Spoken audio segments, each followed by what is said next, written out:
noite na sua casa.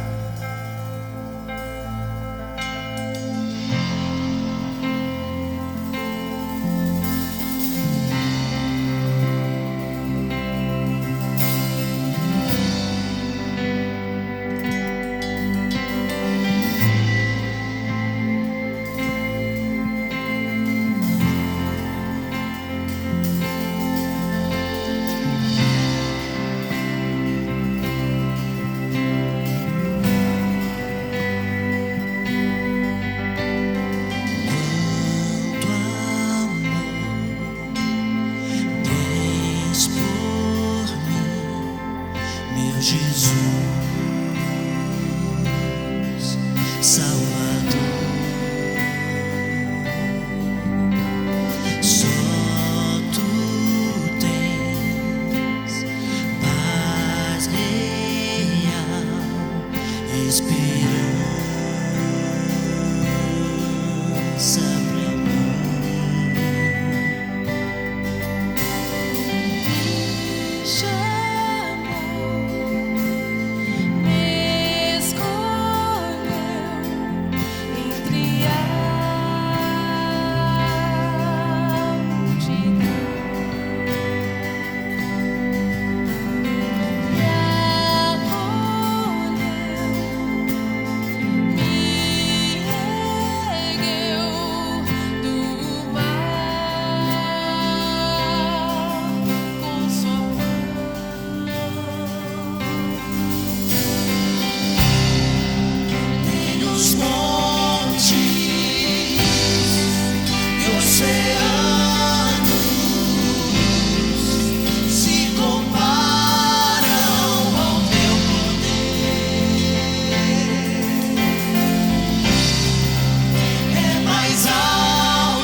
que eu pecasse, deste o preço na cruz. Meus erros pesaram em teus ombros, me rendo a ti. E posso dizer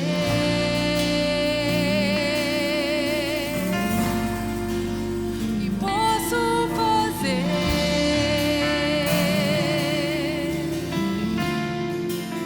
se não entregar-te, ó Deus, o meu coração.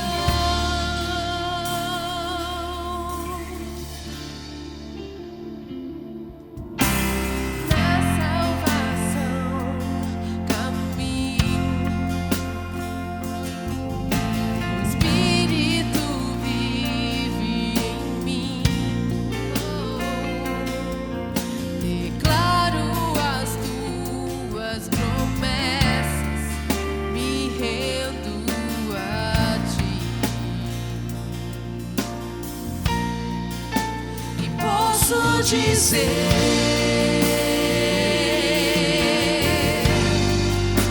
que posso fazer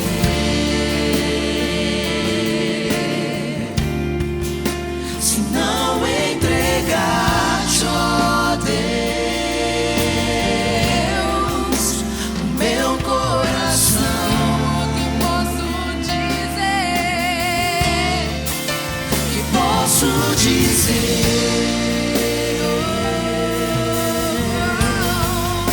que posso fazer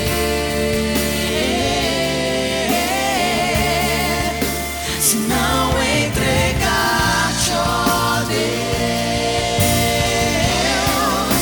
o meu coração.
Tudo bem? Eu sou um filho amado de Deus em restauração das minhas feridas emocionais, de uma compulsão alimentar, dos meus maus hábitos. O meu nome é Fernando. É muito bom a gente poder estar aqui novamente, nos celebrando Restauração, um programa que tem ajudado tanta gente e me abençoado muito em minha vida. Se você é novo aqui, saiba que você chegou num lugar seguro, em que você vai poder falar sobre as suas lutas, mas também falar sobre as suas vitórias e principalmente encontrar um caminho de restauração sustentável para a sua vida. Muitas vezes a gente sabe que a gente tem problemas, mas o que a gente não sabe é como que a gente faz para conseguir superá-los. E o Celebrando é isso, é um passo de cada vez, é um dia de cada vez, sempre debaixo da graça de Cristo. E como eu falei, a gente tem um passo de cada vez, o programa ele é baseado em 12 passos. E eu gostaria de lê-los agora para você. O passo 1, ele diz o seguinte: admitimos ser impotentes diante de nossos vícios, traumas emocionais, maus hábitos e comportamentos destrutivos e que nossas vidas se tornaram ingovernáveis. O passo 2 diz: viemos a acreditar que nosso poder superior, Jesus, poderia restituir a nossa sanidade. O passo 3 diz: decidimos entregar nossas vidas e nossas vontades aos cuidados de Deus. O passo 4 diz: fizemos um minucioso e destemido inventário moral de nós mesmos. O passo 5 diz: admitimos para Deus, para nós e para outro ser humano a natureza exata dos nossos erros. O passo 6 diz: dispusemos-nos inteiramente a deixar que Deus removesse todos esses defeitos de caráter. O passo 7 diz: humildemente pedimos a Deus que removesse todas as nossas imperfeições. O passo 8 diz: fizemos uma relação de todas as pessoas a quem prejudicamos e dispusemos-nos a fazer reparações a todas elas. O passo 9 diz: fizemos reparações diretas a tais pessoas sempre que possível, exceto quando fazê-lo implicasse prejudicá-las ou a terceiros. O passo 10, continuamos a fazer o inventário pessoal e quando estávamos errados, nós o admitimos prontamente. O 11º passo diz: procuramos através da oração e da meditação melhorar o nosso contato consciente com Deus, pedindo apenas para conhecer a sua vontade para nossas vidas e forças para realizá-la. E o 12º passo diz: tendo experimentado um despertar espiritual como resultado desses passos, procuramos levar esta mensagem a outros e praticar esses princípios em todos os aspectos da nossa vida. Nós estamos na lição Decisão, que é a lição 6. E essa lição, ela se baseia no passo 3. E o passo 3 diz o seguinte: decidimos entregar nossas vidas e nossas vontades aos cuidados de Deus. Romanos 10, 9 diz assim: se você confessar com a sua boca que Jesus é o Senhor e crer em seu coração que Deus o ressuscitou dentre os mortos, você será salvo. Então, o que acontece aqui nesse passo 3? Esse passo 3, ele tem duas partes diferentes, tá bom? Por quê? Porque primeiro eu preciso entregar a minha vida a Deus. E daí eu preciso entregar as minhas vontades a Ele. Então é um passo, primeiro eu entrego a minha vida, eu entrego totalmente aquilo que eu tenho, e daí eu vou entregando a minha vontade para Ele. Agora, entregar a vida é algo que a gente faz uma vez só na vida. Eu me lembro que eu entreguei a minha vida a Deus quando eu era bem garoto, com 7 anos de idade. Mas a minha vontade eu preciso entregá-la todos os dias da minha vida. Mas para eu conseguir fazer isso, eu preciso decidir fazer isso. É uma atuação minha em direção àquilo que Deus tem falado para mim. Então o que acontece? Eu preciso decidir fazer a vontade de Deus. Você pode ter medo. Por quê? Porque vai depender muito da ideia que você tem de Deus. Se você tem uma ideia de Deus que é um Deus bravo, ou um Deus carrancudo, ou um Deus que vai te pegar na esquina, um Deus que você tem medo, você fala assim: como assim eu vou entregar a minha vida e eu vou entregar a minha vontade para Ele? Não, eu não posso entregar o controle da minha vida nas mãos desse Deus. Mas, se você tem uma ideia de Deus de um Deus amoroso, um Deus que te ama, um Deus bondoso, você fala, opa, eu realmente consigo, eu posso entregar a minha vontade para Deus. E daí tem um problema, uma pergunta que a gente faz, né? Será que todas as coisas ruins que acontecem são da vontade de Deus? E aqui eu queria dizer para você uma coisa, tudo está debaixo do controle de Deus, mas nem tudo exatamente Deus gostaria que aquilo acontecesse daquela forma. Eu entendo que muitas coisas ruins que aconteceram na minha vida e aconteceram na tua vida, Deus permitiu que acontecesse. Por quê? Porque Ele deixa com que a gente faça as nossas escolhas. Nós temos as nossas escolhas e nós temos as responsabilidades das nossas escolhas. Então as coisas ruins que aconteceram na minha vida, elas foram impactos ou da minha escolha ruim, né, do pecado na minha vida, ou da escolha ruim de uma outra pessoa. Por exemplo, se pode ter acontecido, talvez na sua vida, que você tenha sido abusado quando criança. Que culpa que você teve disso? Nenhuma. E onde que Deus estava dentro disso tudo? Ele estava com você, ali do seu lado. E aquilo que aconteceu na sua vida foi uma escolha ruim e um pecado da outra pessoa que fez isso com você. Então o culpado disso é a outra pessoa, não é Deus. Deus permite que isso aconteça. Por quê? Porque Ele deixou o ser humano ter escolhas e Ele deixou o ser humano ter responsabilidades daquilo que ele faz. Então, eu sou responsável pelos meus atos e você é responsável pelos seus atos. Então, nem tudo o que acontece de ruim na nossa vida é provocado por Deus. Sim, Ele permitiu. Por que que Ele permite? Porque Ele deixa com que as pessoas tenham as escolhas delas. E isso é verdade para mim e isso é verdade para você. Romanos 8, 28 diz o seguinte: pois sabemos que todas as coisas trabalham juntas para o bem daqueles que amam a Deus, daqueles a quem Ele chamou de acordo com o seu plano.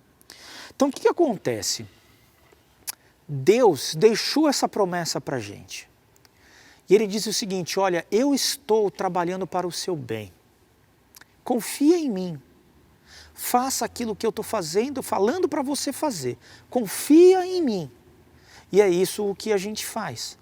Aí eu posso, dentro desta confiança e desse entendimento de um Deus amoroso, de um Deus que me ama, eu posso tomar as minhas decisões. E eu posso entregar a minha vida e a minha vontade aos cuidados de Deus. Então, quando a gente fala de decisão, uma decisão, ela precisa gerar uma ação. Tá bom? Não adianta só eu ficar com aquilo da minha cabeça, tá bom, eu decidi fazer, eu quero fazer, mas eu não tenho nenhuma ação.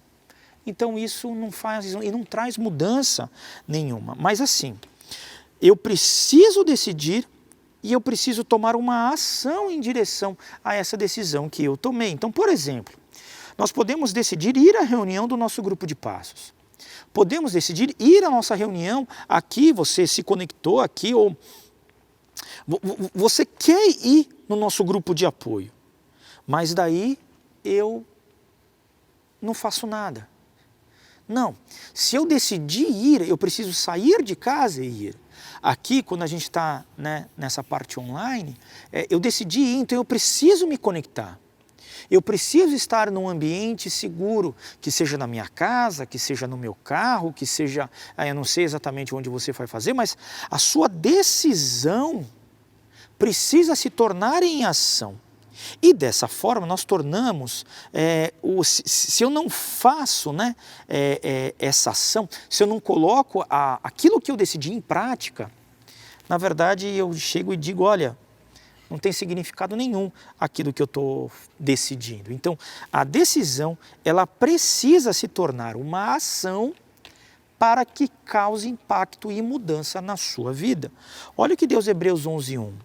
A fé é a certeza de que vamos receber as coisas que esperamos e a prova de que existem coisas que não podemos ver. Então, pela fé, você pode decidir mudar E você pode tomar as suas ações em direção a esta mudança. Então você pode decidir entregar a sua vida e suas vontades aos cuidados de Deus. Então, como decidimos fazer a vontade de Deus? O primeiro ponto é que nós confiamos plenamente em Deus, a ponto de acreditar que a sua vontade é melhor do que a nossa. E essa é uma questão de paradigma na tua vida. Você realmente acreditar que a vontade de Deus é melhor do que a tua, é uma questão de paradigma. É uma questão que você tem que chegar, olhar e falar o seguinte: realmente Deus sabe o que é melhor para mim. E eu entendo isso e eu confio plenamente nele. Assim eu posso buscar ajustar a minha vontade, a sua vontade, à vontade de Deus. Se eu entendo que realmente Deus sabe o que Ele está fazendo, o que é melhor para mim, eu posso ajustar a minha vontade à vontade de Deus. Então abra mão do controle. Não adianta você achar que você vai conseguir controlar tudo na sua vida. Esta ideia de que você é que sabe o melhor para você foi o que te trouxe até aqui. Abra mão do controle, entregue para Ele e deixe com que Ele mude a sua vontade. Entregue a sua vontade para Ele e deixe com que Ele mude a sua vontade. Permita que Deus conduza a sua vida. E mesmo nos momentos ruins, momentos de morte, momentos de desemprego, momentos de injustiça, momentos como a gente tem passado nesses tempos aqui na nossa vida, confie que Deus sabe o que é melhor para você. Nós precisamos nos lembrar que Jesus Cristo é um Deus que conhece tudo o que nós passamos. Sabe por quê? Porque Ele passou por isso. Jesus Cristo, ao mesmo tempo que é Deus, Ele é homem. E Ele, como ser humano, foi tentado em todo tipo de tentação e venceu tudo isso. Jesus Cristo enfrentou a maldade, Ele enfrentou o mal da nossa vida e Ele venceu tudo isso. Então, como é que você faz? Então, você confia plenamente em Deus. Olha que bacana esse texto de Lucas 22:42. Pai, se possível, passa de mim esse cálice sem que eu beba. Todavia, não se faça a minha vontade, mas a tua. Então, Jesus Cristo, no momento ali, no Getsêmani, né, naquele jardim em que ele estava indo para a sua morte, ele pede para Deus Pai tirar aquilo dele, pede para Deus Pai poupar a vida dele. Mas no final da história ele sabia que o mais importante era fazer a vontade do Pai. Por quê? Ele sabia que a vontade do Pai era a melhor de todas. Então, exatamente como Jesus fez, e você entende que naquele momento Jesus estava diante da morte dele. E mesmo assim, ele sabia que a vontade de Deus Pai era melhor para a vida dele e era melhor para ele ali, tá bom? Romanos 12:2 diz assim: concentrem a atenção em Deus. Vocês serão mudados de dentro para fora. Descubram o que Ele quer de vocês e tratem de atendê-lo. Diferentemente da cultura dominante, que sempre os arrasta para baixo, ao nível da imaturidade, Deus extrai o melhor de vocês, desenvolve em vocês uma verdadeira maturidade. Então, quem trabalha na nossa vida para o nosso bem é Deus e vai trabalhando.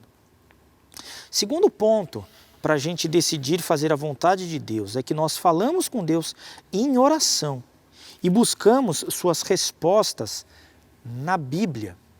Assim, estabelecer uma rotina que nos ajuda a estabelecer uma conexão com Deus é extremamente importante. Nós compartilhamos com Ele a nossa vida e buscamos a sua vontade. Então, através da oração, eu me conecto com Deus. E através da leitura bíblica, eu entendo aquilo que Ele tem falado para mim. Então, é uma coisa extremamente importante esta conexão com Deus. Eu posso conversar com Deus, eu posso me chegar a Ele porque Ele me ama e eu posso fazer tudo isso porque Ele está comigo e Ele se importa comigo. Olha o que diz Mateus 6, do versículo 9 a 10. Pai nosso que estás no céu, que todos reconheçam que o teu nome é santo. Venha o teu reino, que a tua vontade seja feita aqui na terra como é feita no céu. Então aqui é um trecho da oração do Pai Nosso, em que Jesus Cristo nos ensina a orar. E Jesus Cristo, ele tinha uma vida repleta de oração. E ele por muitas vezes, orava a Deus Pai e sabia que Ele iria ajudá-lo nisso tudo. Terceiro ponto, para decidir fazer a vontade de Deus. Nós buscamos conselhos de outras pessoas. É inteligente buscarmos conselhos de pessoas sábias e maduras, que estão adiante de nós na caminhada de restauração. É muito importante. Então é importante você ter bons conselheiros, é importante você ter amigos que você pode partilhar aquilo que você tem passado. Isso é extremamente importante. Muitos caminhos errados que tomamos foram consequência da nossa teimosia em andarmos sozinhos ou em más companhias. Então entenda, você não precisa estar sozinho. E é inteligente, é sábio você buscar conselhos de pessoas maduras, de pessoas cristãs, de pessoas que já passaram pelo caminho que você está passando. Então, bons conselhos são a chave para a vitória, é o que diz Provérbios 24, 6. Olha o que diz também Provérbios 15 e 22. Os planos fracassam por falta de conselho, mas são bem-sucedidos quando há muitos conselhos.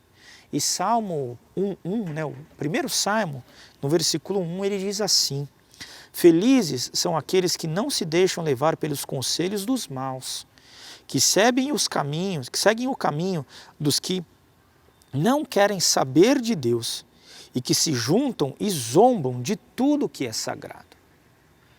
Então ali o salmista, no Salmo 1, deixa muito claro que feliz é aquele que não segue o conselho de gente má, de gente ruim. Então é inteligente e sábio você conversar com pessoas sábias, você conversar com pessoas maduras e não ouvir aquelas pessoas más. Pode ser que agora Deus esteja falando para você que você vai precisar mudar de amizades. Sim, pode ser. Porque pode ser que muito do que você tenha feito de errado em sua vida veio por causa de amizades ruins. E é isso que ele tem falado para você, tá bom? Então, neste passo, no passo 3, nos sentimos confortados por sabermos que um Deus amoroso está cuidando da nossa vida e das nossas vontades. Convidamos o nosso poder superior, Jesus, a agir na nossa vida. Então acredite que Deus te ama. Acredite que é possível fazer a sua vontade e que aquilo que Ele está falando para você hoje é o melhor que você tem para a sua vida. E agora nós vamos separar nos grupos de apoio e eu tenho uma pergunta para você poder partilhar ali junto no teu grupo. Que ação você precisa fazer em sua recuperação e por quê? O que você precisa colocar em ação? Qual foi a decisão que você tomou que você precisa realmente colocar em ação? Eu gostaria de orar agora. Pai, muito obrigado porque o Senhor nos dá direção, porque o Senhor nos dá força para poder mudar, Pai, o que a gente é e o que a gente tem.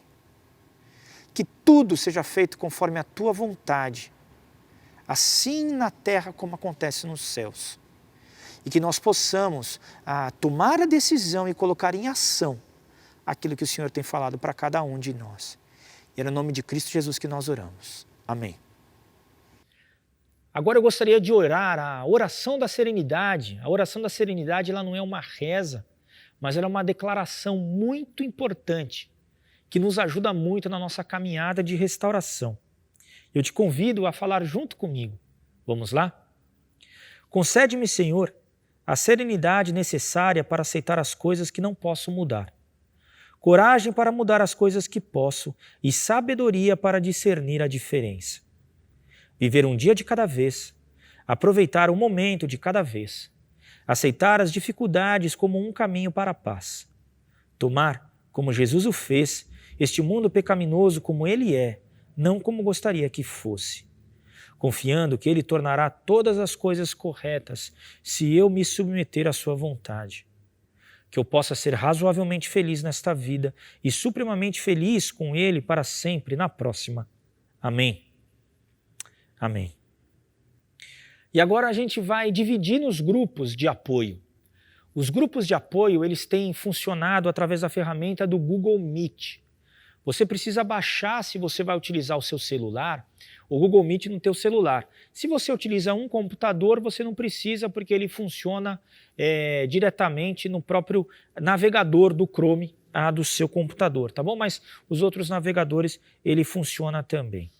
E para a gente funcionar os grupos de apoio de uma forma segura, para todos estarmos seguros, a gente tem algumas regras aqui do CR Online.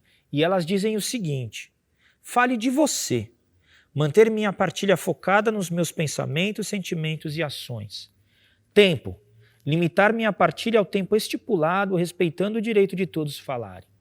Silêncio, não manter conversa cruzada, ouvindo em silêncio com atenção e amor o que cada um tem a dizer. Respeito, apoiar os outros, não consertar os outros, mantendo foco nas minhas próprias questões, evitando julgamentos, críticas e conselhos. Anonimato e sigilo.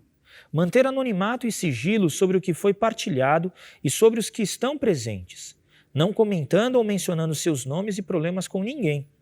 A única exceção é quando alguém ameaça ferir a si mesmo ou a outros. Linguagem. Não utilizar linguagem ofensiva ou vulgar ou que cause constrangimento nos outros. Não mencionar nomes de substâncias ou medicamentos. Não detalhar experiências de usos sexuais, etc. Não citar nomes de instituições. Celular. Desligar as notificações e não atender ligações no seu celular. E como nós estamos no online, a gente tem mais outras 3 regras para a gente manter os grupos seguros. O fone de ouvido. Todos precisam estar de fone de ouvido para ninguém ouvir o que está sendo falado no grupo. Então, para você participar, você precisa ter um fone de ouvido. Câmera ligada. Todos precisam estar com as câmeras ligadas. O facilitador do grupo pode pedir para verificar se tem mais alguém no cômodo da casa. E gravação. As reuniões não serão gravadas para que haja anonimato e sigilo. E como é que você faz para entrar nos grupos agora? Todos os grupos estão no site da IBM Alphaville. Então você precisa entrar no site ibmalphaville.org.br e clicar no botão Celebrando Restauração, que é esse botão que está aparecendo aí na tela para você. Daí ali você vai seguindo as regras, tem uns passos, é bem tranquilo, tem uns botões lá, você clica e vai seguindo. Se essa é a tua primeira vez aqui no Celebrando, a gente tem um grupo de conexão que a gente vai explicar para você como que funciona.